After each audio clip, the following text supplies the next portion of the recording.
Here we go.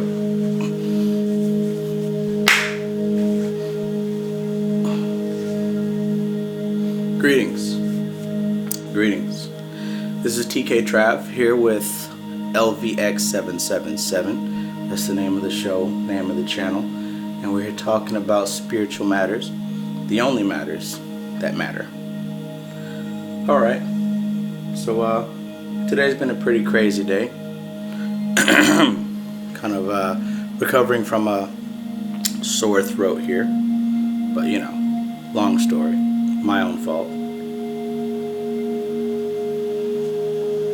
It's a supermoon right now. So that would be December 3rd. You're probably going to get this video about 4 weeks from now. But anyways, the full moon, you already know, is going to bring out a lot of emotion and a lot of anxiety, and in the good case, a lot of sexual energy from everybody. If you'll research, you'll see that a lot of the most heinous crimes were committed during a full moon, lunacy, right? That's where the term comes from, lunacy, relating to lunar things. But this isn't what that video is about. I just had to bring that up because the energy is very high right now for emotional things. And also, as I always like to say, the moon, you know, it breaks down into 4 phases: waxing, waning, new moon, full moon. And each one of those phases has to do with an aspect of planting. And that has, well, I should say, harvest, planting, what's the word for that? Has to do with agriculture. But that can also relate to spiritual matters as well. During a new moon, you typically want to plant the seeds for something new. You typically want to invest and begin something new. And during the full moon, you can expect to see those things that you were beginning to plant come to full fruition. Now you can take a hold of that and use certain days to your benefit. Like the Bible says, there is a time and a season for everything. You know, that's exactly what it's talking about. The signs and the stars in the sky are meant to tell man what season is here and what's now. But anyways, just want to talk a little bit about meditation. I had a great meditation this morning, and I wanted to film right after it, but that might have been too much, so I waited and let the day proceed, and that was a good thing because the lesson wasn't finished. There was still a lot of things I had to learn. A memory came back to me during my meditation from when I went to Vipassana and was instructed on how to properly meditate. In the Vipassana tradition, of course, there's no perfect way to do anything, but that's one great way to get it done. And the way that I was meditating in this instance is just slowly going through the entire body and analyzing each and every part of the physical body from top to bottom, starting with your hair, your scalp, you know, then you do your face, the back of your head, your ears, one at a time, front of your neck, back of your neck, you know, one shoulder, pieces of your arm, neck, shoulder, bicep, forearm, hand, each finger, and going through the whole body like that all the way down to your feet, and then coming back up. And as you do that, you'll start to notice the subtle energies around your body. We spoke about this in the earlier videos. You begin to notice the extra sensory perceptions. All right, this is where this is from. And I started to remember some of the things that I learned during that time frame when I was meditating at Vipassana. All these distractions that I've been talking about, aside from the ones that are put in your face by the media, aside from those, even if those were taken away and we were back into the old days, we would still be distracted by the 5 senses.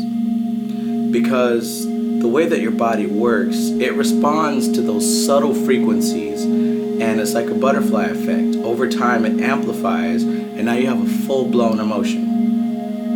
I mean, say the easiest example for a man is, you know, if you're parts are touched in a certain way, eventually that's going to lead to an erection. And that's going to lead to sexual thoughts. Next thing you know, we're stuck in a world of lust. But look at where it started from. Not from seeing a woman, not from thinking lusty thoughts. It started from the sensation. Okay, you may not have noticed it right away, but that subtle sensation on that body part over time accumulated enough attention to build into a distraction. Same thing with food and with hunger. Alright, that subtle sensation of, I need some food, it's going to build over time until it's full-blown, I'm hungry, I'm starving, I need to eat. Alright, so when you're meditating and you start to really pay attention to your body, you start to see that your body is demanding you to do everything. The body is the overlord of your life. The body is very intricately woven with the ego.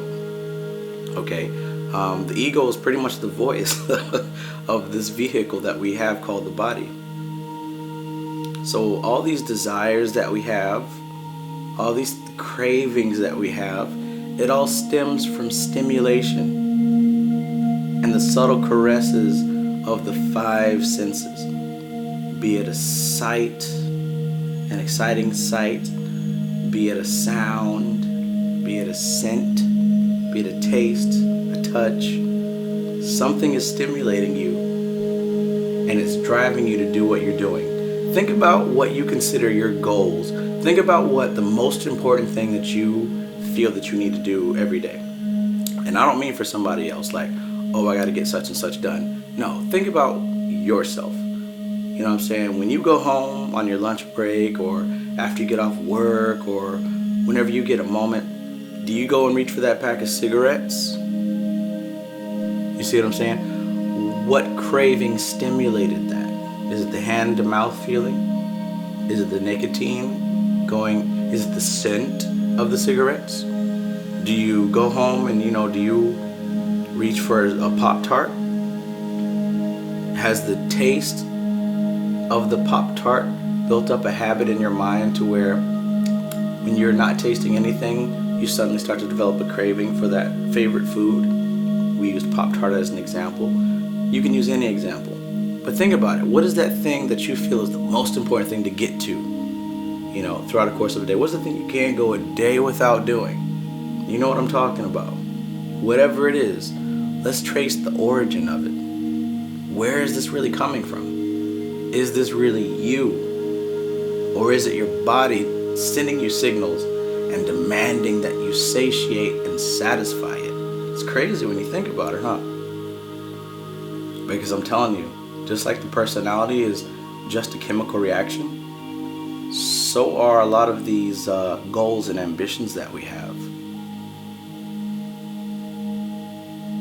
So the thought that I had while meditating today, while pondering those things, was what happens when I obliterate the cravings of the five senses?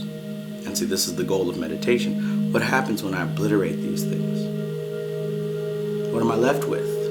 What am I left with when there are no more cravings for any particular thing here or there? I'm left with nothing. You're left with yourself. Without this body, what you identify as you doesn't exist. Because this body has such a strong hold over our personality.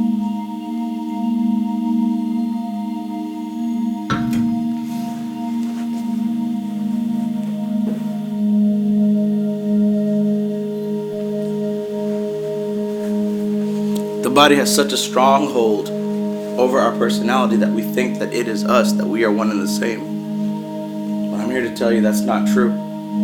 Maybe for some of y'all out there, but for those of us who are watching this video, that's not true. There's something inside of us. There's a piece of light that comes from the original creation that screams and that seeks and searches for truth. Because we already know, without having to watch a YouTube video, that something ain't right here. and we need to figure out what it is. The more you separate yourself from those distractions, the more you can start to hear that subtle voice that is actually you. And just like a drop of water is the same as the ocean, that subtle voice inside of you is the same divinity as what you have brought yourself to know as God. So I ask you, is it more important to cultivate the knowledge and the intimacy of that droplet of water inside of you that is yearning for knowledge of self? Or is it more important to cultivate the cravings of the five senses? Feed me, please me, entertain me, distract me all day, every day. It's not you. It is the body. And you're sitting there being ridden like a donkey by this unimportant, finite thing. Because when you die, you're left with that droplet of water. And you have to sit back and ask yourself, what did I learn during those 30, 60 years? What did I learn? What did I do? I fed the body and now the body is dead. Great, right? What did I get for myself? What do I do now? Right, that's the question. Because you can be conned and manipulated and continue to serve a subordinate deity because you were duped and tricked and forced into a religion. Or you can learn about this droplet of water soul that you have and figure out where you came from and what your purpose is and what you're really supposed to be doing instead of satiating the ego body.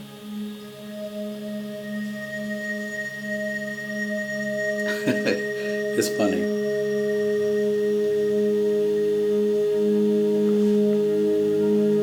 What would I be without the distraction of these five senses? I think that's a good point to end this on, so I'll see y'all later. Peace.